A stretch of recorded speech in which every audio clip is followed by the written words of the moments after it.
morning to all of you. We are here to discuss the chapter number 6, life process of class 10. It's a part 1 video, the first video of this chapter, and I will provide this chapter in 4 parts. That is, the first part will be the nutrition, the second part will be the respiration, third part will be the transportation, and the fourth part will be the excretion. Now, first of all, we will discuss the meaning of life process. Life process का क्या मतलब होता है? देखो, life word indicating that पूरी life जिससे चलती है वो प्रोसेसेस जिससे हमारी पूरी लाइफ रन करती है। कौन कौन सी प्रोसेसेस है जो हमारी जनरल लाइफ में इंपॉर्टेंस रखती है और जो जिनकी वजह से हमारी पूरी लाइफ चलती है, वो प्रोसेसेस ये हैं, जैसे डाइजेशन, रेस्पिरेशन, आपका transportation of blood, that is working of a heart. ये सारी प्रोसेसेस जो हमारी लाइफ में है वो इंपॉर्टेंट है क्योंकि इनकी वजह से हमारी लाइफ रन करती है। तो whatever processes which are involved, जो भी प्रोसेसेस है जिनकी वजह से हमारी लाइफ रन करती है, वो सारी प्रोसेसेस को बोलेंगे लाइफ प्रोसेसेस। अब उसमें सबसे पहला पार्ट आता है न्यूट्रिशन का। If it talk about nutrition, तो न्यूट्रिशन क्या होता है?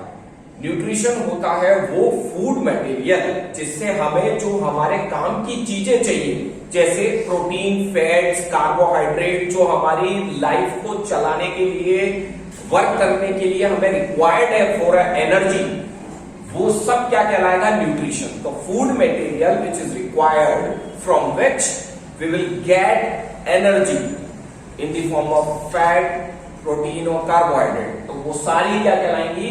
न्यूट्रिशन। अब हम न्यूट्रिशन लेते हैं सुबह और शाम, और हम खाना खाते हैं, और खाना इसीलिए खाते हैं क्योंकि हम एनर्जी गेन करते हैं फ्रॉम द फूड, और हमारे डिफरेंट टाइप्स के वर्क करते हैं उससे। अब देखो, न्यूट्रिशन जो है वो 2 तरीके का होता है, 2 टाइप का होता है।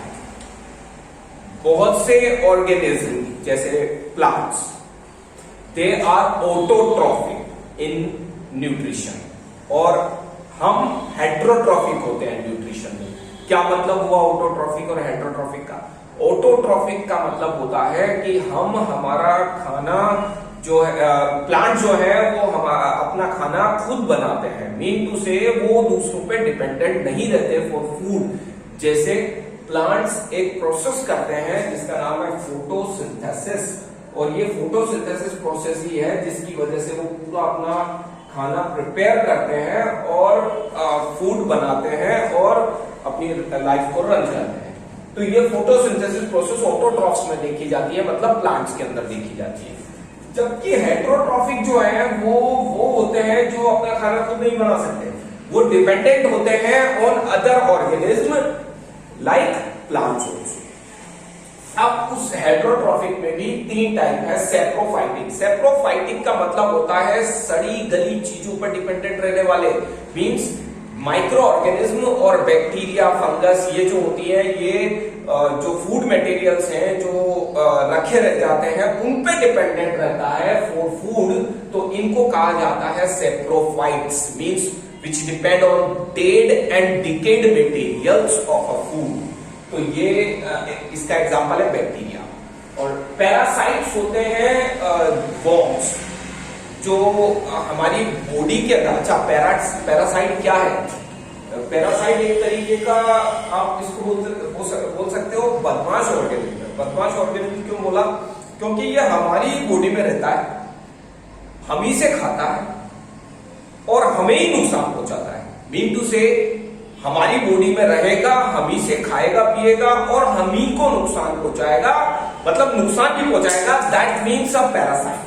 तो पैरासाइट वो होता है, वो ऑर्गेनिज्म है जो हमारी, जैसे वर्म्स, टेप वर्म और जो दूसरे वर्म्स होते हैं, वो हमारी बॉडी में रहते हैं और हमारी बॉडी में खाते पीते हैं और हम ही को डिजीज कर देते हैं। जैसे एक बहुत कॉमन डिजीज है स्मॉल चिल्ड्रंस के अंदर जो होता है पेट दर्द का, तो डॉक्टर को दिखाने जाते हैं तो डॉक्टर बोलता है इसके तो पेट में दर्द जो है वो कीड़े की वजह से लग गया। That worm is responsible for that stomach pain in the small childrens, और वो वर्म क्या है? पैरासाइट है। Holozoic, holozoic mode of nutrition हमारे अंदर होता है। हम क्या करते हैं, पूरा का पूरा पूरा जो खाना है उसको एंगल्फ कर लेते हैं, खा लेते हैं through our mouth, through our digestive tract. तो वो प्रोसेस कहलाती है होलोजोइक मोड ऑफ न्यूट्रिशन। अब इस होलोजोइक मोड ऑफ न्यूट्रिशन में क्या होगा, हम पूरा का पूरा डाइजेस्टिव सिस्टम पढ़ेंगे। यहां पर हम कोई भी चीज खाएंगे तो हमें पता है कहां से खाते हैं, फ्रॉम माउथ। तो मुंह से लेकर, माउथ से लेकर और लास्ट पॉइंट तक पूरी जो ट्रैक्ट है जिससे फूड पास होता है उसे बोलते हैं डाइजेस्टिव ट्रैक्ट। और इसको हम डाइजेस्टिव ट्रैक्ट भी बोलते हैं और डाइजेस्टिव सिस्टम का सबसे इंपॉर्टेंट पार्ट भी बोलते हैं, from mouth to last part of the system. तो हमारा अगला टॉपिक जो है वो है that is a complete digestive tract, और वो हम पढ़ने जा रहे हैं। मगर उससे पहले एक पॉइंट और बताना है आपको, और वो है फोटोसिंथेसिस। आपको पता है फोटोसिंथेसिस करने के लिए हमें किन चीजों की जरूरत होती है। अच्छा, मैं फोटोसिंथेसिस की केमिकल रिएक्शन लिख रहा हूं। देखो, अगर हम केमिकल रिएक्शन देखें फोटोसिंथेसिस की, तो फोटोसिंथेसिस का मतलब क्या होता है, फूड बनाना। तो फूड कैसे बनाता है प्लांट, कार्बन डाइऑक्साइड, वाटर और सनलाइट, और सनलाइट की प्रेजेंस में क्लोरोफिल की प्रेजेंस में ये CO2 और H2O मिक्स हो जाता है और यहां बना लेता है C6H12O6 that is a glucose, बन गया। और क्या रिलीज हो जाता है, ऑक्सीजन। ये प्रोसेस कहलाती है फोटोसिंथेसिस, और ये प्लांट्स के अंदर। और प्लांट्स के अंदर हम देखो फोटोसिंथेसिस में यहां पर कार्बन डाइऑक्साइड जरूरत है, वाटर की जरूरत है, क्लोरोफिल की जरूरत है, सनलाइट की जरूरत है। अब यहां पर मैं एक पॉइंट मेंशन करना चाह रहा हूं, एनसीईआरटी के अंदर कलर्ड ब्लॉक के अंदर इसका थोड़ा सा डिस्क्रिप्शन इसके एक्सपेरिमेंट्स का भी दे रखा है। तो हम क्यों ना उनके छोटे छोटे एक्सपेरिमेंट भी यहां पर देख लें, ताकि हमारा एनसीईआरटी भी कवर हो जाए, एक्टिविटी भी कवर हो जाए। सुनो मेरी बात, फोटोसिंथेसिस के लिए what are the things necessary for photosynthesis, necessary क्या क्या क्या। अब देखो, कार्बन डाइऑक्साइड नेसेसरी है, वाटर नेसेसरी है, सनलाइट नेसेसरी है, क्लोरोफिल नेसेसरी है। अब देखो, मैं यहां पर एक छोटा सा एग्जांपल कर रहा हूं। एग्जांपल क्या कर रहा हूं, मान लो मैंने एक पोटेड प्लांट लिया और उस पोटेड प्लांट को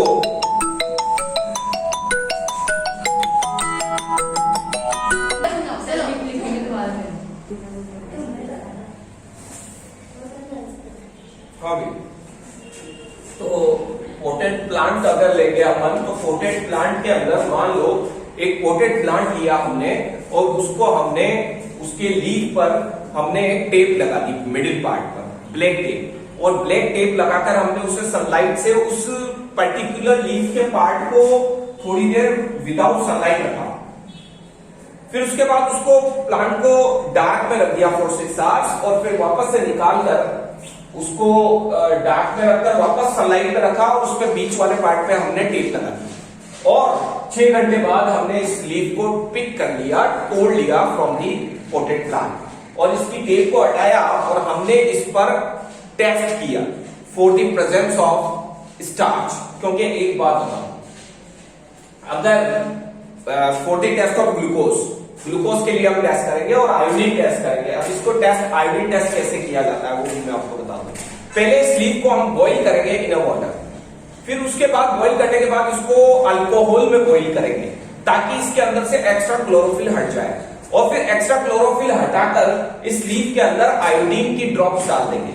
हम देखेंगे कि जो बीच वाला पार्ट है जिस पे टेप लगाई थी हमने, वो वाला पार्ट ब्लू ब्लैक कलर नहीं देगा, जबकि जो दूसरा पार्ट है जिस पर सनलाइट पड़ रही थी वो वाला पार्ट ब्लू ब्लैक कलर देगा। ये शो करता है कि जो टेप वाला पार्ट है उस पर सनलाइट ना आने की वजह से उसमें फोटोसिंथेसिस नहीं हुई, जबकि जो पार्ट जो कांटेक्ट में था सनलाइट के, वहां पर स्टार्च बना, वहां ग्लूकोज बना और वहां पर ब्लू ब्लैक कलर आया। इसका मतलब वहां पर सनलाइट पॉसिबल थी। तो इसका मतलब सनलाइट अगर नहीं होगी तो फोटोसिंथेसिस की प्रोसेस भी नहीं होगी। एक तो ये एक्सपेरिमेंट है। दूसरा एक्सपेरिमेंट, मान लो हम इस लीफ को ले लें और बिना पिक किए इस लीफ को आधा पार्ट एक बोतल के अंदर डाल दें विद अ कॉर्क, और उस आधी लीफ को जो अंदर बोतल के अंदर हमने चला दी बिना लीफ को तोड़े, उस बोतल के जो कॉर्क है उसके अंदर इस तरीके से मैनेज करना है लीफ को कि आधी लीफ का पार्ट अंदर हो और आधी लीफ बाहर हो, और उस बोतल के अंदर हमें सॉल्यूशन देना है KOH का। कौन सा सॉल्यूशन देना है? KOH का, पोटेशियम हाइड्रोक्साइड का। Potassium hydroxide is a very good hydroscopic compound, मतलब इसके अंदर बहुत अच्छी कैपेसिटी होती है कि जितनी भी कार्बन डाइऑक्साइड होता है ना उसको एब्जॉर्ब कर लेता है। तो अब क्या होगा कि जितनी भी कार्बन डाइऑक्साइड होगी उसको एब्जॉर्ब कर लेगा ये, तो वहां जितनी भी कार्बन डाइऑक्साइड उस आधे वाली लीफ जो अंदर की तरफ है वहां से सारी कार्बन डाइऑक्साइड हट जाएगी, तो वहां फोटोसिंथेसिस नहीं होगी। हम कुछ आवर्स के बाद उस लीफ को पिक करेंगे और फिर उस लीफ को हम वापस से आयोडीन टेस्ट करेंगे, सेम प्रोसेस से, boiling with water, boiling in alcohol and then iodine test. हम देखेंगे जो आधा पार्ट बोतल के अंदर था वो ब्लू ब्लैक कलर नहीं देगा। क्यों? क्योंकि वहां पर कार्बन डाइऑक्साइड अवेलेबल नहीं होने की वजह से उसने ग्लूकोज बनाना बंद कर दिया है, और यही वजह है कि वहां फोटोसिंथेसिस नहीं होगी। तो इट शोज दैट फोटोसिंथेसिस के लिए कार्बन डाइऑक्साइड और ये सारी चीजें जरूरी है। ठीक है, इसके बाद अब पूरी डाइजेस्टिव ट्रैक्ट हम पढ़ेंगे, और इस डाइजेस्टिव सिस्टम के अंदर देखो सबसे पहले हमारा है mouth, through which will take a food. ठीक है, और माउथ के बाद ये माउथ वाला पार्ट सबसे पहला पार्ट। ठीक है, माउथ से हम खाना लेंगे और ये माउथ के यहाँ पर एक कॉमन प्लेस होता है, इस कॉमन प्लेस को बोलते हैं जहां पर ये डाइजेस्टिव ट्रैक्ट और रेस्पिरेटरी ट्रैक्ट आकर मिलता है, और इसे बोलते हैं pharynx. Common path between respiratory and digestive system, इसको बोलते हैं फेरिंक्स। फेरिंक्स के नीचे खाना जो है वो सीधा आकर गिरता है इन दी ईसोफेगस, और ईसोफेगस से फिर खाना आता है स्टोमक के अंदर। सो दिस इज ईसोफेगस, और ईसोफेगस से खाना आता है स्टोमक के अंदर, और स्टोमक से खाना आता है स्मॉल इंटेस्टाइन के अंदर।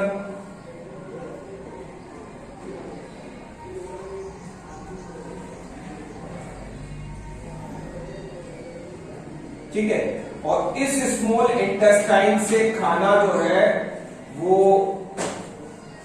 जाता है लार्ज इंटेस्टाइन के अंदर। लार्ज इंटेस्टाइन को मैं इस तरीके के वेव लाइक स्ट्रक्चर में बता रहा हूं ताकि लार्ज इंटेस्टाइन और स्मॉल इंटेस्टाइन में आप डिफरेंशिएट कर सको।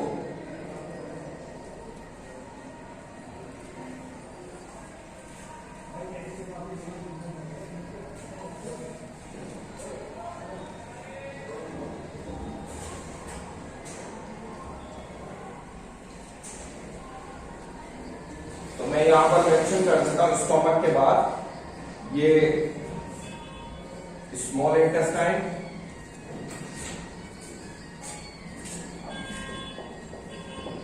और ये लार्ज इंटेस्टाइन।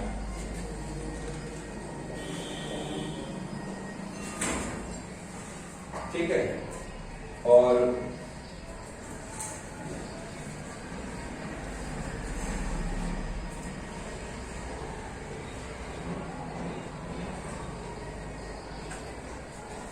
अब यहां पर क्या होता है कि यहां पर दो चीजें और होती हैं जो स्मॉल इंटेस्टाइन से कनेक्टेड रहती है। अब मैं यहां पर उसको मेंशन कर रहा हूं, यहां बता रहा हूं, आप इस तरीके से बना लेना कि एक तो होता है लीवर, यहां पर एक तो होता है लीवर, और दूसरा होता है पेनक्रियाज। इससे कनेक्टेड होता है पेनक्रियाज। ये दो चीजें होती हैं यहां पर। अब ये क्या करती हैं वो भी मैं बता रहा हूं आपको। देखो अब क्या होता है, जब हम खाना खाते हैं माउथ से, तो माउथ में सबसे इंपॉर्टेंट रोल जो होता है वो होता है आपकी टंग और टीथ का। आपको पता है टंग क्या होती है? टंग बहुत फ्लेक्सिबल स्ट्रक्चर है which mixes a food with the saliva. Saliva और फूड को मिक्सिंग का काम करती है। और टीथ हमारे chewing of food and tearing of food में करते हैं। आगे के टीथ कटिंग के काम में आते हैं, पास वाले टीथ इंसीजर जो है वो टीयरिंग में काम आते हैं, और वो मोलर्स और प्रीमोलर जो है ग्राइंडिंग ऑफ अ फूड में काम आते हैं, ठीक है। और इंसीजर कटिंग में काम आते हैं। तो incisor, canine, premolar and molar total 32 teeth होते हैं, और ये इनका काम अलग अलग तरीके से करते हैं। इसके बाद टंग जो है वो मिक्सिंग करता है फूड का, चीविंग ऑफ फूड में मदद करता है टीथ, और चीविंग करके एक बल्ब लाइक स्ट्रक्चर, एक गोला बन जाता है खाने का। वो गोला सलाइवा के साथ मिक्स होकर एंगल करने के लायक हो जाता है, और इस पल्पी स्ट्रक्चर को फिर जब एंगल किया जाता है तो वो पास होता है through pharynx and fall into oesophagus. Oesophagus के अंदर मस्कुलर स्ट्रक्चर होता है ईसोफेगस की अंदर वाली लेयर में, और इस मस्कुलर स्ट्रक्चर कार्टिलेजिनस स्ट्रक्चर होता है, और इस कार्टिलेजिनस स्ट्रक्चर में मसल्स में कॉन्ट्रैक्शन एंड रिलैक्सेशन होता है, और इस कॉन्ट्रैक्शन और रिलैक्सेशन की वजह से इस तरीके का मूवमेंट होता है, और इस तरीके के मूवमेंट को, ईसोफेगस के इस तरीके के मूवमेंट को बोलते हैं पेरिस्टेल्सिस। तो पेरिस्टेल्टिक मूवमेंट देखने को मिलता है, पेरिस्टेल्टिक movement will be shown by esophagus, और इस पेरिस्टेल्टिक मूवमेंट से जो है और ग्रेविटेशनल फोर्स से फूड जो है वो फोल होता है इनटू दी स्टोमक। स्टोमक में फोल होने से पहले यहाँ पर एक स्फिंक्टर होता है जिसके ऊपर फूड गिरता है, तो ये स्फिंक्टर फ्लेक्सिबल रबड़ की तरह होता है जो वजन की वजह से खुल जाता है, और खुलते ही स्टोमक के अंदर फूड गिर जाता है। स्टोमक के अंदर सबसे इंपॉर्टेंट काम चालू होता है, क्या होता है कि यहाँ पर गैस्ट्रिक जूस रिलीज होता है। अब इस गैस्ट्रिक जूस में क्या क्या होता है, देखो गैस्ट्रिक जूस में होता है सबसे इंपॉर्टेंट चीज HCl। HCl acidic medium provide करता है स्टोमक के अंदर, जिससे कि एंजाइम का एक्शन हो सके और खाना पच सके, ठीक है। इसके बाद यहाँ पर एक इंपॉर्टेंट चीज होती है जिसे बोलते हैं पेप्सिन, और ये पेप्सिन प्रोटीन्स को डिवाइड करता है इनटू अमीनो एसिड्स, और अमीनो एसिड स्मॉलेस्ट यूनिट है प्रोटीन की। तो अमीनो एसिड, थोड़ा बहुत प्रोटीन का डाइजेशन स्टोमक से स्टार्ट हो जाता है, और यहां पर जो गैस्ट्रिक जूस है वो कार्बोहाइड्रेट का भी डाइजेशन स्टार्ट कर देता है, और कार्बोहाइड्रेट को डिवाइड करता है इनटू किसके अंदर, ग्लूकोज के अंदर। तो ये काम भी यहाँ पर शुरू हो जाता है। वैसे कार्बोहाइड्रेट का डाइजेशन स्टोमक माउथ से स्टार्ट हो जाता है, क्योंकि सलाइवा भी उस काम में मदद करता है। तो ये एसिडिक मीडियम में पेप्सिन का और कार्बोहाइड्रेट का डाइजेशन का एक्शन चालू हो जाता है। यहाँ पर एक बात और, म्यूकस की एक चिपचिपी लेयर, एक ऑयली लेयर होती है जो इस स्टोमक के चारों तरफ होती है। इस म्यूकस का काम होता है स्टोमक की लेयर को HCl एसिड से बचाना। तो जैसे हम खाना नहीं खाते कई बार, तो क्या होता है कि खाना नहीं खाने की वजह से जो है वहां पर एक्शन जो है HCl का हमारी स्टोमक की वॉल पे होने लग जाता है। तो उससे बचाने के लिए हम क्या करते हैं, म्यूकस की लेयर जो है हमें उस एक्शन से बचाती है। खाना यहाँ पचने के बाद फिर पास होता है इनटू दी स्मॉल इंटेस्टाइन, और स्मॉल इंटेस्टाइन के अंदर 3 पार्ट्स होते हैं, duodenum, jejunum and ileum. 3 part होते हैं स्मॉल इंटेस्टाइन में, डुओडेनम, जेजुनम एंड इलियम। और इस तीनों पार्ट के अंदर क्या प्रोसेस होती है, इस डुओडेनम, जेजुनम और इलियम स्मॉल इंटेस्टाइन के अंदर ये कनेक्टेड रहता है 2 चीजों से। एक तो होता है लीवर से निकलता है बाइल जूस, और बाइल जूस के अंदर बाइल सॉल्ट्स होते हैं, और वो बाइल सॉल्ट्स डाइजेशन में मदद करते हैं। किस किस के डाइजेशन में मदद करते हैं, बाइल सॉल्ट जो है वो मदद करते हैं हमारी 2 टाइप के एंजाइम प्रेजेंट होते हैं यहाँ पर। और बाइल सॉल्ट जो है वो अल्कलाइन मीडियम प्रोवाइड करता है, और ये अल्कलाइन मीडियम स्मॉल इंटेस्टाइन में डाइजेशन में मदद करते हैं टू दी फैट वाले पार्ट को डाइजेस्ट करने का काम करते हैं। यहाँ पर पेनक्रियाज होता है जो पेनक्रेटिक जूस रिलीज करता है, और इन सब में से एंजाइम्स रिलीज होते हैं। वो एंजाइम है ट्रिप्सिन और लाइपेज। ये ट्रिप्सिन तो करता है प्रोटीन को अमीनो एसिड में कन्वर्ट, और लाइपेज करता है लिपिड्स को फैटी एसिड में convert. Fatty acid is the smallest unit of lipids, तो इनको ब्रेक डाउन करने का काम करता है। तो लिपिड यहां तक पच जाता है, तो कार्बोहाइड्रेट ऊपर पच गया, प्रोटीन फिर डाइजेस्ट हो गया, और फिर उसके बाद लिपिड्स, और ये लिपिड्स वगैरह डाइजेस्ट होने के बाद यहां से आगे पास होता है। स्मॉल इंटेस्टाइन के अंदर बहुत इंपॉर्टेंट स्ट्रक्चर होते हैं विलाय, इस तरीके के स्ट्रक्चर प्रेजेंट होते हैं, इनको बोलते हैं villi. Finger like structures present in small intestine, इनको बोलते हैं विलाय। और ये खाना जब इस लार्ज इंटेस्टाइन में जाता है तो लार्ज इंटेस्टाइन में जो एक्स्ट्रा फूड मटेरियल्स हैं वो एक्स्ट्रा फूड और वाटर जो है वो एब्सॉर्ब कर लिया जाता है from the large intestine and waste material will be removed out of the body. Small intestine का काम होता है कि जो फूड डाइजेस्ट हुआ उसको एब्सॉर्ब करके ब्लड में ट्रांसफर करना और ब्लड से फिर सेल के अंदर ट्रांसफर करना। So this is all about our digestive system. We'll continue with the next system in the next lecture. Thank you.